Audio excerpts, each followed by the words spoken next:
Shri Radhe Radhe milk centre. हमारे pass शुद्ध दही, दूध, घी, खोवा, श्रीखंड, बासुंदी, पनीर और स्वादिष्ट मिठाइयाँ मिलेंगी। शादी समारोह और पार्टी के लिए संपर्क करें। हमारा पता है स्टेट बैंक के बाजू में, मेन रोड, बेला। प्रोफाइटर सन्नी उर्फ अभिलाष गौड़। मोबाइल नंबर है हमारा 7989676718 और दूसरा नंबर है 8886797235।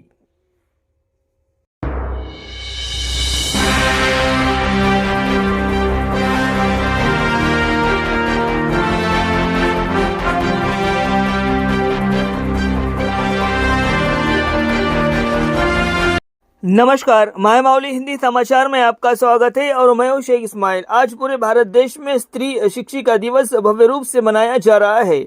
सावित्रीबाई फुले, इनका जन्म 3 जनवरी 1831 में हुआ। ये देश के पहले महिला शिक्षिका है। तेलंगाना राज्य सरकार ने भी सावित्रीबाई फुले की जयंती मनाने का ऐलान किया है। राज्य में हर तरफ आज जयंती समारोह देखने को मिल रहा है और इसी तरह बेला मंडल केंद्र के ZPSS हाई स्कूल में भी जयंती मनाई गई। पाठशाला में सावित्रीबाई फुले के नेक कामों को याद कराया गया।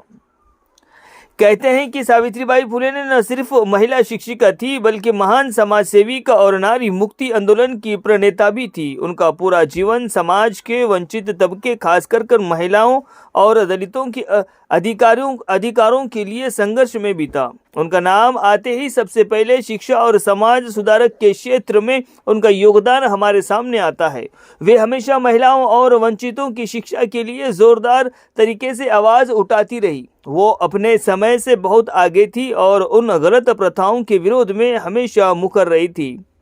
शिक्षा से समाज के सशक्तिकरण पर उनका गहरा विश्वास था। सावित्रीबाई फुले एक महान समाज सुधारक, दार्शनिक, कवयित्री और शिक्षाविद भी थी। उनके पति ज्योतिराव फुले भी एक प्रसिद्ध चिंतक और लेखक थे। जब महाराष्ट्र में अकाल पड़ा तो सावित्रीबाई और महात्मा फुले ने जरूरतमंदों की मदद के लिए अपने घरों के दरवाजे खोल दिए थे। सामाजिक न्याय का एक ऐसा उदाहरण देखने को उस वक्त मिलता था जब वहाँ प्लेग का भव्य प्राप्त था, तो उन्होंने खुद को लोगों के सेवा में झोंक दिया। इस दौरान वे खुद इस बीमारी के चपेट में आ गए। मानवता को समर्पित उनका पूरा जीवन था। आज भी हम सभी को प्रेरित कर रहा है।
జన్మదినం సందర్భంగా రాష్ట్ర ప్రభుత్వం యొక్క ఆదేశానుసారం మహిళా ఉపాధ్యాయ దినోత్సవాన్ని పురస్కరించుకొని మన పాఠశాలలో బేలా ఉన్నత పాఠశాలలో కార్యక్రమాలని నిర్వహించుకుంటున్నాం. అయితే మహిళా ఉపాధ్యాయ దినోత్సవం అనేది మొట్టమొదటిసారిగా మన రాష్ట్ర ప్రభుత్వం ఆదేశానుసారం మనం జరుపుకుంటున్నాం. ఎందుకోసం అంటే సావిత్రిబాయి పూలే గారు మన దేశంలోనే మొట్టమొదటి ఉపాధ్యాయురాలు. అంతేకాకుండా ఆ రోజుల్లో అంటే అవి చాలా వెనుకబడిపోయినటువంటి రోజుల్లోనే ఆమె అణగారిన వర్గాల కోసం, ముఖ్యంగా అప్పుడు అగ్రవర్ణాల యొక్క ఆధిపత్యం అనేది అత్యధికంగా ఉన్నటువంటి ఆ రోజుల్లోనే ఆమె తన యొక్క శక్తి సామర్థ్యాలకు మించి ఆమె తన యొక్క ప్రాణాలను సైతం లెక్క చేయకుండా ముఖ్యంగా బాలికల విద్య కోసం పాటుపడ్డారు. అంతేకాకుండా ఆమెకు ఒక ప్లస్ పాయింట్ ఏంటంటే తన యొక్క భర్త యొక్క సహకారం అనేది ఆమెకి సంపూర్ణంగా ఉండేసరికి ఆమె అస్సలు వెనకంజ వేయకుండా ఎవరు ఎన్ని రకాలుగా ఆమెని వెనకంజ వేయడానికి అంటే వెనక్కి తీసుకురావడానికి చూసినా కూడా ఆమె ముందుకు వెళ్తూ బాలికల యొక్క అభ్యున్నతి కోసం పాటుపడుతూ బాలికల కోసం ప్రత్యేక పాఠశాలని ఆ రోజుల్లోనే ఏర్పాటు చేసి బాలికలందరూ చదువుకునేలా ప్రోత్సహించడానికి ఆమె అస్సలు వెనుకంజ వేయలేదు. సో ఈ విధంగా మనం ఆమె యొక్క గౌరవాన్ని పురస్కరించుకొని అంటే ఆమె యొక్క ఈ కృషిని పురస్కరించుకొని ఆమెని స్మరించుకుంటూ ఈరోజు మనం ఈ విధంగా మహిళా ఉపాధ్యాయ దినోత్సవాన్ని జరుపుకోవడం అనేది మనకు ఒక గొప్ప వరంగా, ముఖ్యంగా మహిళా ఉపాధ్యాయులకు అదేవిధంగా రాబోయే తరానికి అంటే బాలికలకు కూడా ఒక ఆదర్శప్రాయంగా ఇది రావడం అనేది మనకు ఒక అదృష్టంగా కూడా చెప్పుకోవచ్చు. సో ఇదే విధంగా ఇంతేకాకుండా సత్యశోధక్ సమాజ్ అనేటువంటి ఒక విద్యా సంస్థ ద్వారా బాలికల యొక్క అభ్యున్నతికి చాలా వరకు ఆమె కృషి చేయడం జరిగింది. సో ఆమెని ప్రశంసిస్తూ ఆమెని స్మరించుకుంటూ ఈరోజు మనం ఈ విధంగా కార్యక్రమాన్ని చాలా అభినందనీయం. సో మీరందరూ కూడా ముఖ్యంగా బాలికలు ఆమెని ఆదర్శంగా తీసుకొని మీకు ఉన్నటువంటి అన్ని అవకాశాలని సద్వినియోగం చేసుకుంటూ మీరు భవిష్యత్తులో ఒక మంచి స్థాయిలో ఉండాలని కోరుకుంటూ నాకు ఈ చిన్ని అవకాశాన్ని ఇచ్చినటువంటి మా ప్రధాన ఉపాధ్యాయులకి మరియు ఉపాధ్యాయ వర్గానికి మరియు మీడియా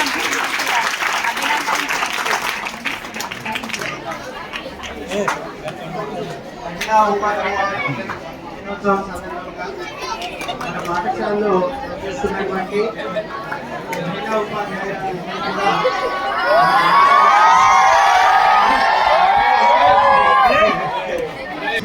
ఆశీర్వాదాలు కావాల్సిందిగా కోరటమైంది.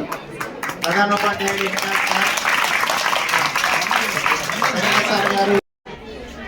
आपल्या तेलंगणा राज्य सरकारने घोषित सावित्रीबाई फुले यांचा 194वा जन्मदिवस स्त्री शिक्षका दिवस म्हणून साजरा करण्यात येत आहे. त्यानिमित्त श्री सावित्रीबाई फुले यांनी स्त्री शिक्षणाची आणि स्त्री सुधारणेची मुहूर्तमेढ 18व्या शतकात रोवली आणि त्यांचं कार्य ज्या काळामध्ये स्त्रियांना कोणत्याही प्रकारच्या समाजामध्ये अग्रस्थान नव्हतं, त्यांना शिक्षणाची संधी नव्हती, त्यांच्यावरील अनेक प्रकारच्या अडीअडचणी होत्या कुटुंबात, त्या दूर करण्यासाठी त्यांनी आपली कंबर कसली आणि आपल्या समाजामध्ये देशामध्ये स्त्रियांना शिक्षणाची शाळा नव्हती आणि पहिली मुलींची शाळा पुण्यामध्ये सावित्रीबाई फुलेंनी स्वतः काढली आणि ती एक शिक्षिका म्हणून आणि त्याचप्रमाणे एक समाजसुधारक म्हणून स्त्रियांच्या सर्वांगीण विकासासाठी त्यांनी अहोरात्र त्यांच्या हयातीमध्ये कार्य केलं. त्यामुळेच आज आपल्याला समाजामध्ये स्त्रिया अनेक पदावर उंच पदावर दिसते आहे, हे त्यांचीच देण आहे. म्हणून प्रत्येक स्त्रीची जर आई कोण असेल आज सुशिक्षित स्त्रीची तर ती सावित्रीबाई. या सावित्रीबाईच्या या 194व्या जन्मदिवसानिमित्त आज संपूर्ण राष्ट्र त्याचप्रमाणे आपला तेलंगणा सुद्धा आज स्त्रियांचा स्त्री शिक्षक दिवस म्हणून सावित्रीबाई फुलेंचा जन्मदिवस मोठ्या आनंदाने हर्षाने साजरा करीत आहे. त्यानिमित्त आपणा सर्वांचे हार्दिक अभिनंदन आणि तसंच सर्व शिक्षकांची आणि सर्व स्त्रियांनी आपल्या सावित्रीबाईंना एक आदर्श ठेवून उच्च शिक्षण प्राप्त करून समाजांच्या सर्वांगीण विकासासाठी प्रत्येक क्षेत्रात पुढे येण्यासाठी कार्यरत करण्यासाठी पुढे यावं आणि सावित्रीबाईंची प्रेरणा समोर ठेवून जीवनामध्ये पुरुषांच्या बरोबर स्त्रियांनी सुद्धा प्रत्येक क्षेत्रात त्यात यायला पाहिजे, यासाठी स्त्रियांनी दृढनिश्चय करावा असा हा संकल्प आज आपण घेतला पाहिजे, तेव्हाच त्यांच्या या जन्मदिवसाचं खरं सार्थक ठरेल. सावित्रीबाईंच्या या जन्मदिवसाच्या प्रित्यर्थ आपल्या शाळेत सुद्धा आज सावित्रीबाईंचा जन्मदिवस शिक्षिका दिवस म्हणून साजरा करण्यात येत आहे. तेव्हा जिल्हा परिषद माध्यमिक शाळा बेला इथे सुद्धा सर्व विद्यार्थी आणि शिक्षक वृंदांनी आज एक छानसा कार्यक्रम त्यांच्या जन्मदिवसाच्या निमित्ताने आज इथं साजरा संपन्न करत आहोत. 3 जानेवारी सावित्रीबाई यांची जयंती आहे. तर पुऱ्या देशामध्ये आज सावित्रीबाई यांची जयंती मोठ्या उत्सवानं साजरी होत आहे आणि या जयंतीला गव्हर्नमेंट आणि सर्व विद्यार्थीगण आणि टीचर या उत्साहानं भाग घेते. तर सावित्रीबाईची जयंती करण्याचं नेमकं कारण म्हणलं तर आपल्यासाठी जे दीनदयाल लोक होते, जे उच्च कोटी नव्हते, छोटे होते, त्याला शिक्षण अधिकार नव्हता, तर त्यावेळी त्याने शिक्षणाचा अधिकार त्याला दिलं आणि त्यापासून शिक्षणाचे जनक म्हणजे सावित्रीबाई असे ओळखण्यात आले. तर त्यांच्यासोबत ज्योतिबा फुले हे दोघं पण गरीब लोकांना शिक्षणाचे दूर होते. तर यांना शिक्षण पाहिजे तरच प्रगती घडते, म्हणून या शिक्षणाचा योजना चालू केला आणि सर्वांना शिक्षण देत अशा काम करत पुन्हा आणि जे गरीब लोक होते त्यांच्यासाठी जे विवाह पद्धत होती म्हणजे सभी अभी देश भर में सभी स्कूलों में मनाए जाते हैं. और इस अवसर पर मैं ये करूँगा कि सभी लोग सावित्रीबाई का जयकार करना और ज्योतिबा फुले का, क्यों बोले तो शिक्षकों के जनक वही है. तो ये 2 शब्द बोल के माई माहौल की ओर से मैं ये 2 शब्द बोल के समाप्त करता हूँ. जय ज्योति. सावित्रीबाई फुले यांची आज 3 जानेवारी सर्व जगभरामध्ये जयंती साजरी होत आहे. तरी तेलंगणा ऑफ गव्हर्नमेंट यांना मी धन्यवाद देऊ इच्छितो का त्यांनी हे जे ऑफिशियल जयंती साजरी करण्यासाठी त्यांनी जे कष्ट घेतले होते त्यांच्यासाठी खूप खूप धन्यवाद. आणि ही जी जयंती आहे सावित्रीबाई फुले यांनी खूप कष्ट करून जेव्हा 1 जानेवारी 1848मध्ये मुलींसाठी पहिली शाळा त्यांनी सुरू केली होती. त्यांच्यासोबत महात्मा ज्योतिबा फुले हे सुद्धा होते.